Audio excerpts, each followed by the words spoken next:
नमस्कार मंडळी, कसे आहात? मजेत ना? मजेतच असायला हवं. मस्त असं चमचमीत झणझणीत खात राहायलाच हवं. मी कांचन ब्लॉग्समध्ये तुम्हा सगळ्यांचं स्वागत करते. मी काल बनवली होती धाबा स्टाईलने पनीर टिक्का मसाला. चला तर त्याची रेसिपी बघूया. त्यासाठी मी इथे 200 ग्राम पनीर घेतलेला आहे. मोठासा कांदा घेतलेला आहे. हा पनीर टिक्क्यामध्ये असाच कांदा असतो आणि चव वेगळी लागते. बारीक चिरलेला कांदा आणि असा मोठा कांदा ह्या दोन्हीच्या चवीत एकदम खूप फरक पडतो. नक्की बघा तुम्ही.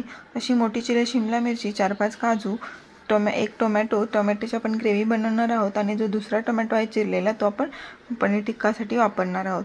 किचन किंग मसाला, 2 चमचे दही घेतलेला आहे, 2 चमचे बेसन घ्यायचं.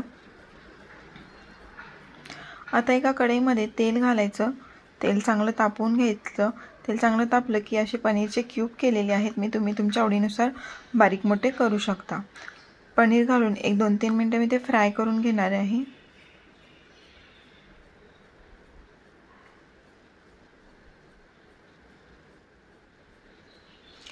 बघू शकता 1-2-3 मिनटं आपण फक्त याला फ्राय करणार आहोत. पनीर भाजून घेतलं की त्याच तेलामध्ये कांदा पण परतून घ्यायचा. म्हणजे कांदा चांगला लाल होईपर्यंत परतून घ्यायचा. म्हणजे खाताना कचकच लागणार नाही किंवा कच्चेपणा जाणवणार नाही. नंतर सेम शिमला मिरची पण घालून घ्यायची. ती पण तेलावरती चांगली परतून घ्यायची.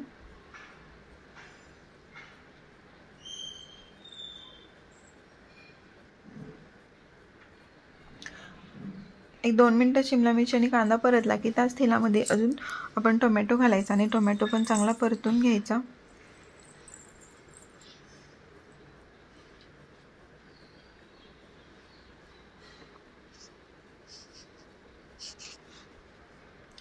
आता हे काढून घ्यायचं. त्याच्यामध्ये 2 चमचे बेसन घालायचं. नंतर त्याच्यामध्ये 2 चमचे दही घालायचं. दही हे घरी लावलेलं आहे. विकत्रीचं असेल तर 2 ते 3 चमचे घाला. जास्त आंबट नसावं दही, नाही तर मग भाजी आंबट लागेल. नंतर त्याच्यामध्ये किचन किंग मसाला, चवीपुरतं लाल तिखट आणि चवीपुरतं मीठ घालायचं. मीठ घालून सगळीकडे मिक्स करून घ्यायचं. हे बघा, ह्या पद्धतीने मी सगळं असं मसाला मिक्स करून घेतलेला आहे. नंतर त्याच कढईमध्ये अजून 1 चमचा मी तेल घातलं आणि जो आपण कोटिंग केलं होतं पनीरला वगैरे ते घालायचं आणि 2 मिनटं परत हे भाजून घ्यायचं. म्हणजे बेसनचा कच्चेपणा जाईल आणि त्याची टेस्ट खूप मस्त येईल. जास्त वेळ परतायचं नाही, तर पनीर वगैरे तुटू शकतं. जास्त हलवायचं पण नाही त्याला. दोन्ही साईडनी फक्त 1-2 मिनटं फक्त परतून घ्यायचं. मसाल्याने तेल सोडायला सुरुवात केलेली आहे.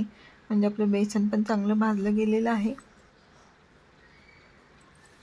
आता ते एका प्लेटमध्ये मी काढून घेतलं. नंतर त्याच कढईमध्ये परत मी 2 चमचे तेल घालते. त्याच्यात जिरी मोहरी घालायची, तेजपत्ता घालते. बाकीचे खडे मसाले घातले किंवा नाही घातले तरी चालतं. तेजपत्ता घालायचा, त्याने खूप छान चव येते. आणि बारीक चिरलेला कांदा घालायचा. कांदा चांगला लाल होईपर्यंत परतून घ्यायचा.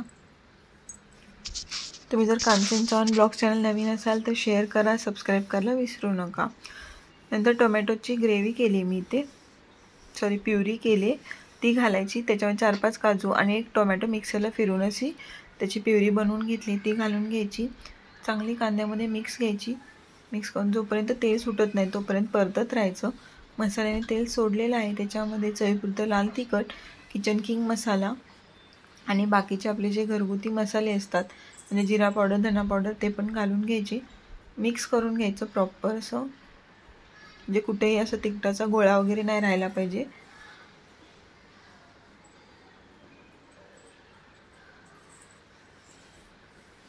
नंतर थोडंसं पाणी घालायचं म्हणजे ग्रेव्ही चांगली मिक्स होईल आपली.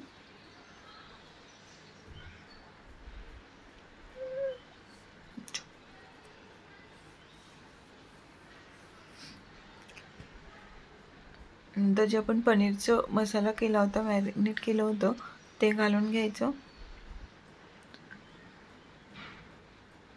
परतून घ्यायचं मसाल्यामध्ये, सगळीकडे मिक्स होईल या पद्धतीने.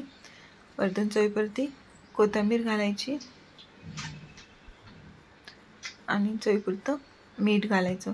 ऑलरेडी पनीरमध्ये मीठ आहे, त्यामुळे मीठ घालताना काळजी घ्यायची की जास्त खारट होईल, नाही तरी कोथिंबीर घालून 1-2 मिनटं परतून घ्यायचं. तयार झाला आपला पनीर टिक्का मसाला. एकदम ढाबा स्टाईलने होतो.